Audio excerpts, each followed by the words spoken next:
یہ اللہ کریم کی خواہش۔ گرامی قدر حضرات، پھر اللہ پاک نے ارشاد فرمایا وَعَهِدْنَا إِلَىٰ إِبْرَاهِيمَ وَإِسْمَاعِيلَ أَن طَهِّرَا بَيْتِيَ لِلطَّائِفِينَ وَالْعَاكِفِينَ وَالرُّكَّعِ السُّجُودِ۔ فرمایا ہم نے ابراہیم اور اسماعیل علیہ السلام سے عہد لیا۔ کس بات کا وعدہ لیا؟ کہ میرے گھر کی صفائی کرو، میرے گھر کی صفائی کرو، اس کو ستھرا کرو، اس کو صاف کرو۔ کن لوگوں کے لیے؟ طواف کرنے والوں کے لیے۔ واہ، طواف کرنے والے کا کتنا اعزاز ہے، کتنا مقام ہے طواف کرنے والے کا، کہ اس کے لیے اللہ کے دو جلیل القدر نبی اللہ کے گھر کو صاف کر رہے ہیں۔ طواف کرنے والوں کے لیے تیاری ہو رہی ہے اور اللہ کے نبی صاف کر رہے ہیں۔ نمبر ایک، طواف کرنے والوں کے لیے۔ نمبر دو، والعاکفین، اور اعتکاف کرنے والوں کے لیے۔ اعتکاف کرنے والے کا بڑا اعزاز ہے، لیکن میں یہاں پہ بغیر کسی معذرت خواہانہ انداز سے بات کرنا چاہتا ہوں۔ آج کل ہوتا کیا ہے، اعتکاف میں جتنی مرضی تربیت کر لیں ان پر کسی قسم کا کوئی اثر نہیں پڑتا۔ ادھر سے اعتکاف سے نکلے، نمازیں بھی گئی، فرض بھی گئے، سب کچھ گئے۔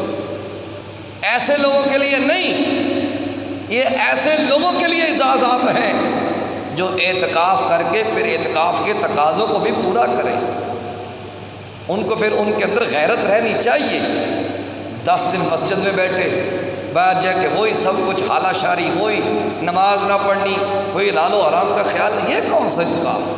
یہ اعتکاف نہیں ہے، یہ دھوکہ کیا آپ نے اپنی ذات کے ساتھ۔ ایسے معتکف کے لیے نہیں ہے کہ جو الگ بھی بیٹھا رہا اور مسجد سے اٹھا تو ویسے کا ویسے ہی چلا گیا، کورے کا کورا ہی چلا گیا، اس کے پلے کچھ بھی نہیں پڑا۔ اعتکاف تو کیا لیکن اس کے پلے کچھ بھی نہیں پڑا۔ ایسے اعتکاف کرنے والوں کے لیے نہیں، یہ ایسے معتکف کے لیے ہے جو اعتکاف کر کے پوری زندگی کے لیے اپنی اصلاح کر لیں۔ والعاکفین، اعتکاف کرنے والوں کے لیے میرے گھر کو صاف کرو۔ والرکع السجود، رکوع اور سجدہ کرنے والوں کے لیے میرے گھر کو صاف کرو۔ اس سے یہ پتہ چلتا ہے کہ اللہ کے گھر کی صفائی ستھرائی کرنا یہ اللہ کے نبیوں کا شیوا ہے۔ لیکن میں یہاں پہ تھوڑا سا رک کے عرض کروں، ہمارا حال بھی آج کل کچھ اور ہے۔ ہر نماز پہ آئے، کیا مولوی کی ذمہ داری صرف مسجد کی صفائی کرنا؟ کیا خادم کی ذمہ داری ہے؟ کیا جو بندے رکھ دیے گئے صرف ان کی ذمہ داری ہے مسجد کی صفائی ستھرائی کرنا؟ ہم لوگوں کو ثواب کی ضرورت نہیں ہے؟ ہم لوگ اللہ کے نبی حضرت ابراہیم علیہ السلام اور حضرت اسماعیل علیہ السلام کی سنت کو ادا نہیں کر سکتے؟ ہمارے اندر طاقت نہیں ہے؟ ہم ایک وہ چھوٹا سا تنکا ہوتا ہے اسے اٹھانے کے لیے تیار نہیں ہوتے، جسے صفائی کے لیے رکھا جاتا ہے، ہم اس کو اشارے کرتے ہیں یہ بھی اٹھاؤ، یہ بھی اٹھاؤ۔ کیوں نہ ہو کیوں نہ ایسا ہو میں امام الانبیاء صلی اللہ علیہ وسلم کی سنت کو زندہ کروں، جب نبی کریم صلی اللہ علیہ وسلم کوئی بھی چیز مسجد میں دیکھتے تو سرکار خود اٹھا لیتے تھے۔ ہمارا اعزاز سرکار سے بھی بڑا ہے، ہم سرکار سے بھی زیادہ شان والے ہیں کہ ہمیں کچھ سمجھ ہی نہیں آتی۔ صرف ان لوگوں کی ذمہ داری، اور میں اپنے طبقے سے بھی بڑی معذرت کے ساتھ، ہم بھی جو کام کرتے ہیں تنخواہ کے لیے کام نہ کریں۔ یہ رزق تو اللہ نے دینا ہی دینا ہے، اس نے ذمہ داری اٹھائی ہے۔ یہ جو ہم تنخواہ لیتے ہیں نا، نہ تو نمازیں پڑھانے کی تنخواہ ہوتی ہے، نہ صفائی کرنے کی تنخواہ ہوتی ہے، بلکہ ایک جو وقت دے رہے ہیں 24 گھنٹے اس چیز کے لیے ہم اماؤنٹ ہو چکے ہیں، یہ اس ٹائم دینے کی ہم تنخواہ لے رہے ہیں۔ اس لیے جہاں پہ دوسرے بندوں کی اصلاح کی ضرورت ہے کہ وہ صرف یہی نہ سمجھے کہ سب کچھ کام مولوی نے کرنا ہے یا وضو خانے صاف کرنا ہے، یہ خادم کی ڈیوٹی، ہماری کوئی ڈیوٹی نہیں ہے۔ صفے بچھانا مولوی کی ڈیوٹی یا خادم کی ڈیوٹی، ہماری کوئی ڈیوٹی نہیں ہے۔ اسی طرح جس طرح ان کو اپنی اصلاح کی ضرورت ہے، اس طرح جو ہمارا طبقہ ہے، علماء کا طبقہ، ہمیں بھی اصلاح کی ضرورت ہے۔ ہمارے طبقے سے بہت سارے لوگ گر چکے ہیں جن کو اپنے مقام کا پتہ ہی نہیں ہے۔ جن کو اپنی شان کا پتہ ہی نہیں ہے کہ ہم اللہ کے نبیوں کی سنت کو ادا کر رہے ہیں، اللہ کے جلیل القدر نبیوں کی سنت کو ادا کر رہے ہیں، ہمیں بھی نہیں پتہ۔ اس لیے دونوں طرف سے اصلاح ہونے کی ضرورت ہے، دونوں طبقوں کو اپنی اپنی اصلاح کرنے کی ضرورت ہے، ہر طبقہ اپنی حد میں رہ کے کام کرے، علماء اللہ کی رضا کے لیے کام کریں، اور جو مقتدی حضرات ہیں وہ صرف یہ ہی نہ سمجھیں کہ ان لوگوں کی ذمہ داری ہے مسجد کی صفائی کرنا، بلکہ وہ یہ بھی سمجھیں کہ مسجد کی صفائی ستھرائی ہماری بھی ذمہ داری ہے۔ دونوں طرف سے اصلاح کی ضرورت ہے۔ پھر اب جب بیت اللہ تیار ہو گیا، صفائی ستھرائی ہو گئی، اب رب نے فرمایا وَأَذِّن فِي النَّاسِ بِالْحَجِّ يَأْتُوكَ رِجَالًا وَعَلَىٰ كُلِّ ضَامِرٍ يَأْتِينَ مِن كُلِّ فَجٍّ عَمِيقٍ۔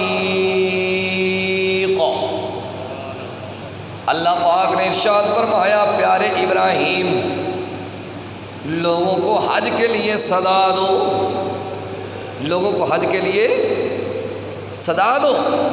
یہ کون فرما رہے ہیں؟ اللہ پاک نے حضرت ابراہیم علیہ السلام کو حکم عطا کیا کہ لوگوں کو حج کے لیے صدا دو، اور عالم ارواح میں جس جس کی روح نے لبیک کہا اس کو اللہ پاک بیت اللہ کی حاضری ضرور عطا فرمائے۔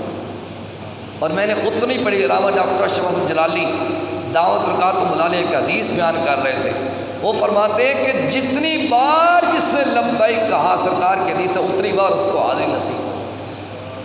اس لیے ہمیں ایسے شخص پہ ایلیگیشن لگانے کی کوئی ضرورت نہیں ہے کہ یہ تو ہر سال چلا جاتا ہے، اس کو غریب نہیں نظر آتے، اس کو پتہ نہیں کسی کی بیٹی کو شادیاں کروا دوں بھی ٹھیک ہے، یہ سارے اعمال اپنی جگہ پہ، لیکن جتنی بار اس نے لبیک کہا اسے تو جانا ہی چاہیے، یہ تو اٹل فیصلہ ہے۔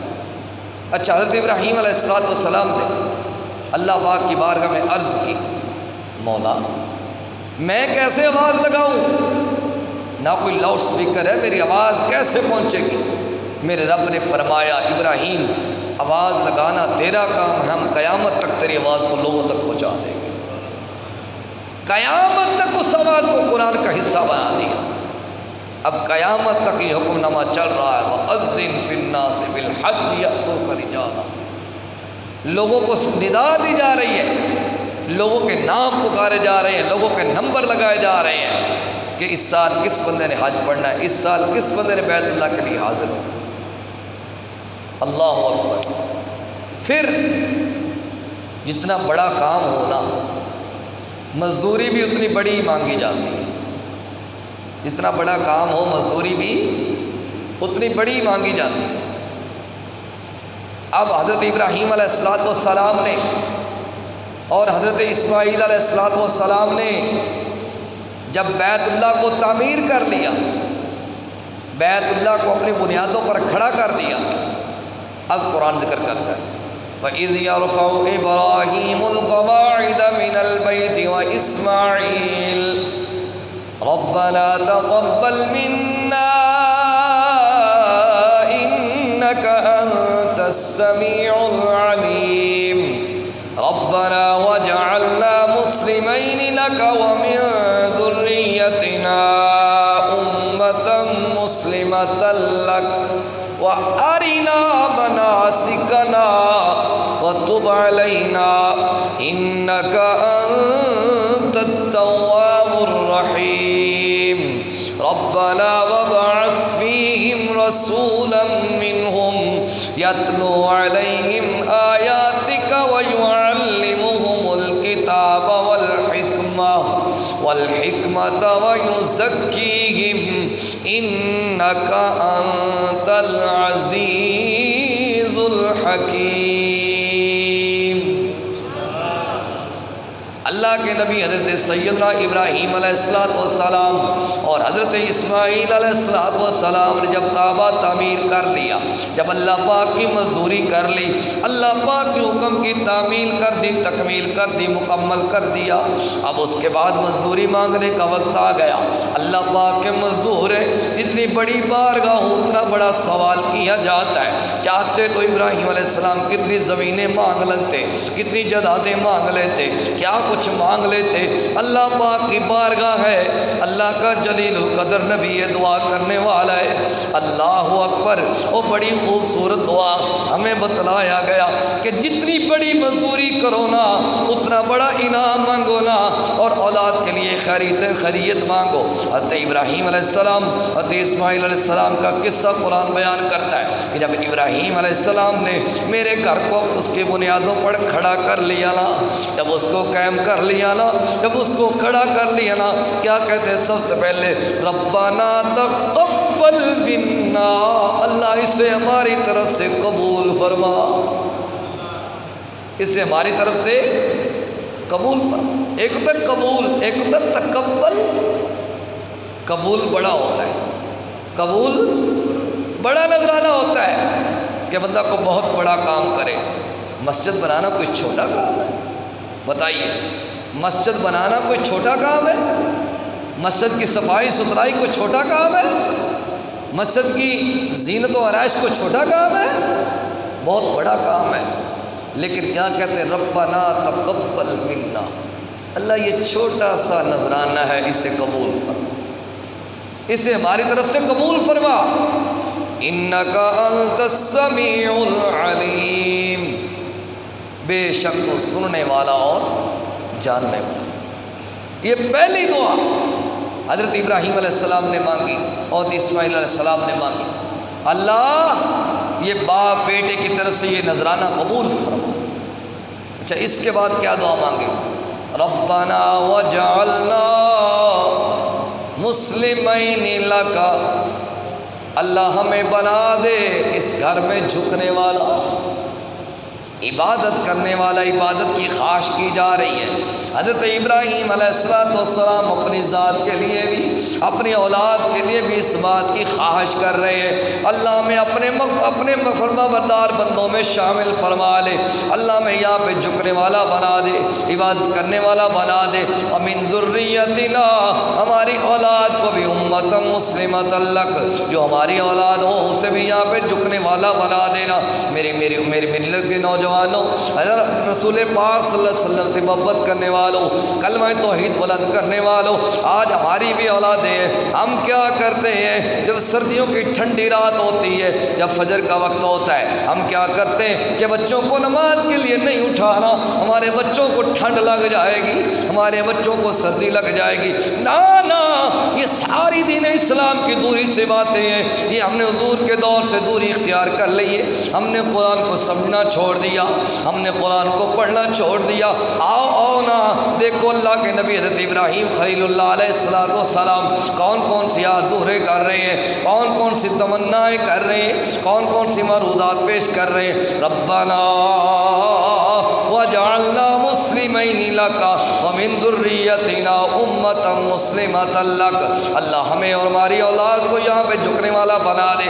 آج بڑے بڑے لوگ آتے ہیں، مولوی جی ہمارا بیٹا نافرمان ہے، ہمیں تنگ بڑا کرتے ہیں، اسے کو ہماری تابع داری کیا کرے، یا اس کے لیے کوئی تویز بنا دے، کوئی نقش بنا دے، ہماری تابع داری کرے۔ کوئی بندہ آئے گا، مولوی صاحب دعا کرے میرا بچہ سکول نہیں پڑھتا، یہ میٹرک کر جائے، یہ ایف اے کر جائے، یہ بی اے کر جائے، یہ انجینئر بن جائے۔ کوئی بندہ آئے گا جناب والا، مولوی صاحب میرا بچہ پروفیسر بن جائے، میرا بچہ پی ایچ ڈی بن جائے۔ جب پڑھ جاتا ہے پھر اسے فکر ہوتی ہے مولوی صاحب اب میرا بچہ ڈگری اٹھا کے لے کے پھر رہا ہے، کوئی جاب نہیں مل رہی۔ دعا کرے نا اللہ ہمارے بچے کو کوئی جاب ادا کر دے، کوئی نوکری ادا کر دے۔ کسی کو نوکری کا فکر ہے، کسی کو روزگار کا فکر ہے، کسی کو تعلیم و تربیت کا فکر ہے۔ اچھی بات ہے، تعلیم و تربیت کا فکر ہونا چاہیے، وہاں پہ پڑھائی کا فکر ہونا چاہیے، اور پڑھنے کے بعد روزگار کا فکر ہونا چاہیے۔ لیکن میں آپ سے سوال کرتا ہوں، ہماری ملت سے کتنے لوگ ہیں جو یہ دعا لے کے آتے ہیں، مولوی صاحب دعا کریں اللہ ہمارے پتر کو نمازی بنا دے، کتنے لوگ ہیں؟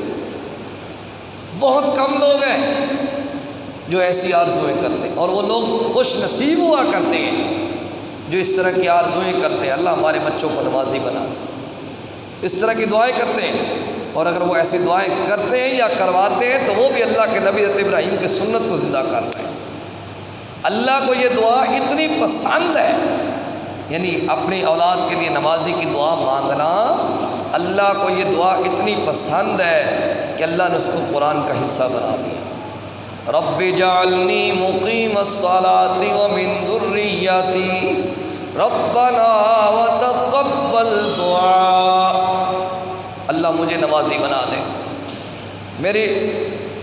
مجھے نمازی بنا دے، مجھے پکا نمازی بنا دے، اور میرے اولاد کو نمازی بنا دے۔ ربنا وتقبل دعا، اللہ یہ دعا قبول فرما۔ اس سے یہ بات ثابت ہوتی ہے کہ اپنے اولاد کے لیے نمازی ہونے کی دعا مانگنا یہ کس کی سنت ہے؟ کس کی سنت ہے؟ حضرت ابراہیم علیہ السلام کی سنت۔ اولاد فرما بردار ہو تو بہت اچھی بات ہے، بہت خوش بختی کی علامت ہے۔ اللہ اکبر۔ حالانکہ ان کے بارے میں تو یہ فبشرناہ بغلام حلیم، جب حضرت ابراہیم علیہ السلام نے اللہ کی بارگاہ میں دعا کی تھی ربی حب لی من الصالحین، اللہ مجھے اولاد عطا فرما، تو اللہ نے فرما بردار بیٹے کی خوشخبری عطا کی تھی۔ ان کا بیٹا تو پہلے ہی فرما بردار ہے اور نبی ہے، لیکن یہ دعا اصل میں ہمارے لیے مانگی جا رہی ہے، ہمیں سبق دیا جا رہا ہے، ہمیں تعلیم دی جا رہی ہے۔ حضرت ابراہیم علیہ السلام نے یہ دعا مانگی۔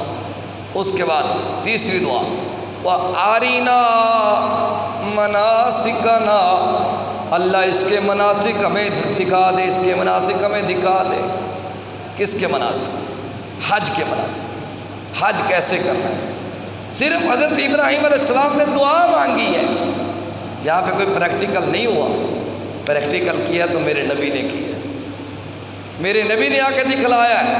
تم نے بیت اللہ کا طواف کیسے کرنا ہے، تم نے صفا مروہ کی سعی کیسے کرنی، تم نے عرفات میں کیسے ڈیرے لگا کے بیٹھنا ہے، تم نے مزدلفہ میں کیسے ڈیرے لگا کے بیٹھنا ہے، تم نے مینا میں کس طرح جانا۔ کام تو سارے کیے، لیکن ہمیں تو حضور نے بتلایا نا، ہمیں تو حضور نے بتلایا سب کچھ۔ وَأَرِنَا مَنَاسِكَنَا، اللہ اس کے مناسک ہمیں دکھلا دے۔ وَتُبْ عَلَيْنَا، اللہ ہماری توبہ قبول فرما۔ کون کہہ رہے ہیں؟ نبی کہہ رہے ہیں۔ کون کہہ رہے ہیں؟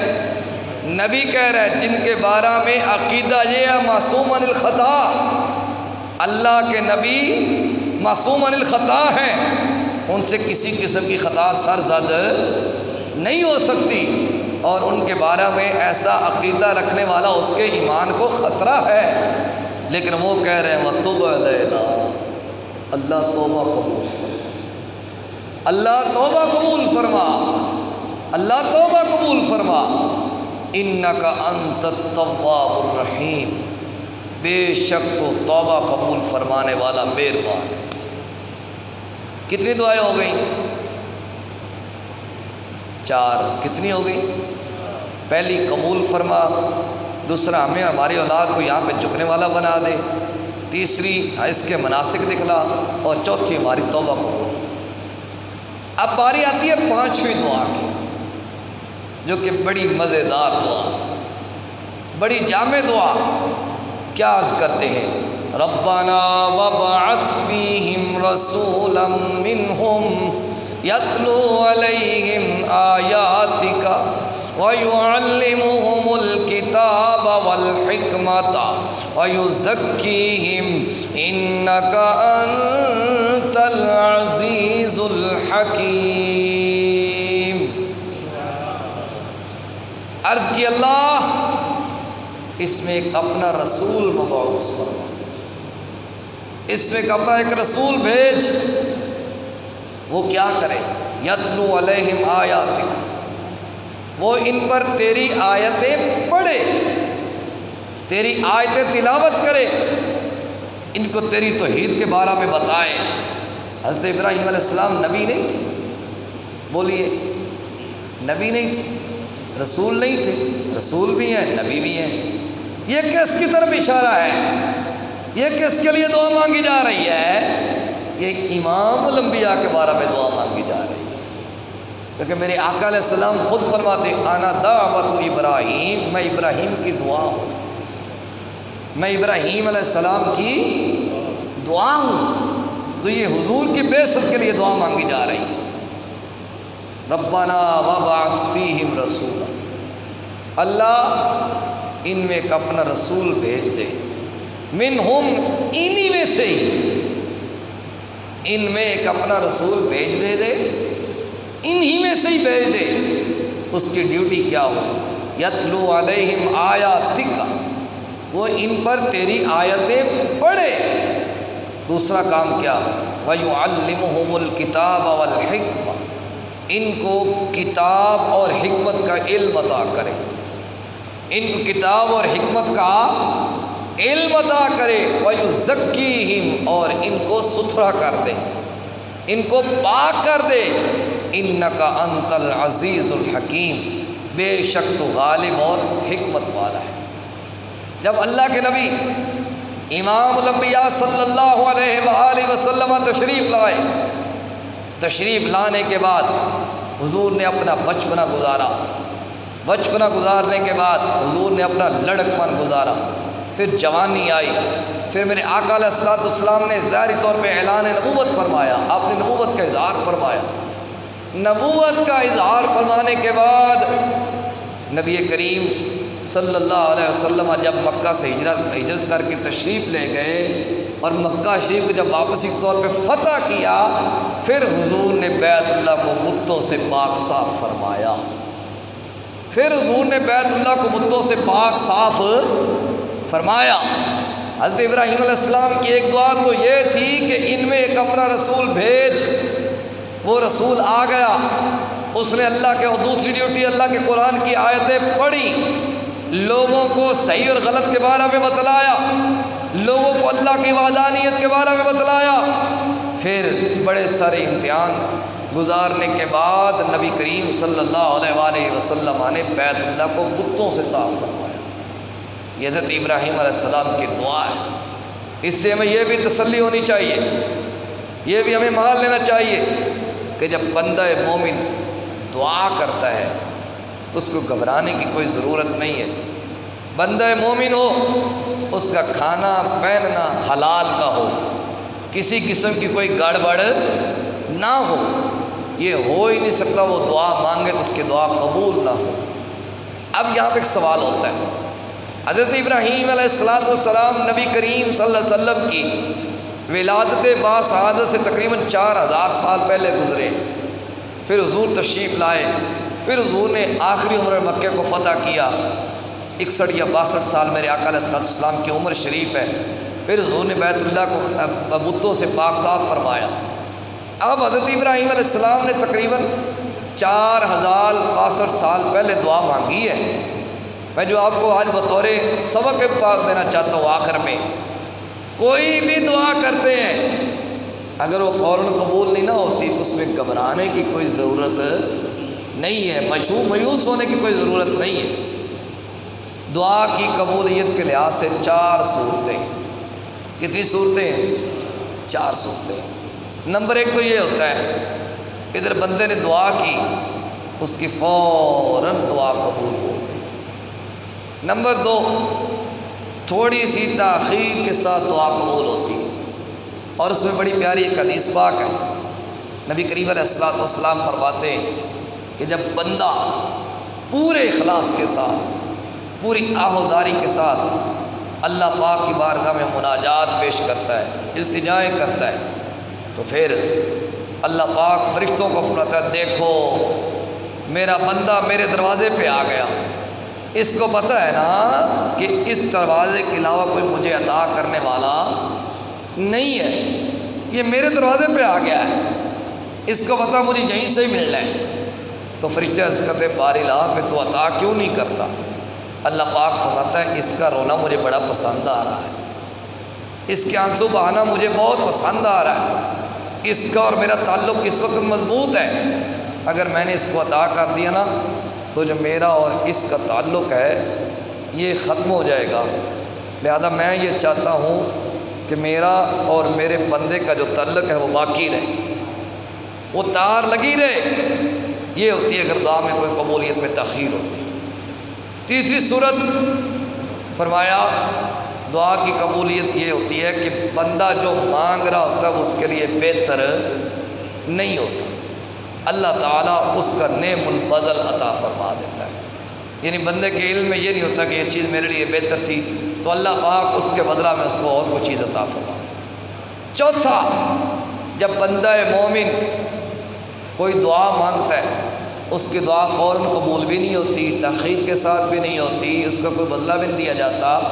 اس کے بارے میں علماء نے بڑی پیاری بات لکھی ہے کہ اس کی دعا کو محفوظ کر لیا جاتا ہے، اس کا صلہ اس کو قیامت کے دن عطا کیا جائے گا۔ اس لیے جب بھی دعا مانگے پوری یقین کی معراج کے ساتھ دعا مانگے، اخلاص کے ساتھ دعا مانگے، اللہ کی ذات کے اوپر بھروسہ رکھ کے دعا مانگے۔ تو یہ آج تعمیر کعبہ کا چیپٹر، مسجد کی صفائی، اس بندے کی کیا عظمت ہوتی ہے، یہ آپ کے سامنے عرض کیا۔ اللہ کریم ہمیں عمل کی توفیق عطا فرمائے۔ آخر میں شب عید کے جو نوافل ہیں، جو آج کی رات نوافل ادا کیے جائیں گے، 2 نفل ہیں۔ حضرت سیدنا عبد القادر جیلانی محبوب سبحانی غوث السمدانی رضی اللہ تعالی عنہ آپ ارشاد فرماتے ہیں کہ جو بندہ ذو الحجہ کی 10ویں رات کو یعنی شب عید کو 2 رکعت نوافل ادا کرے، کتنے؟ 2 رکعت۔ کس طرح؟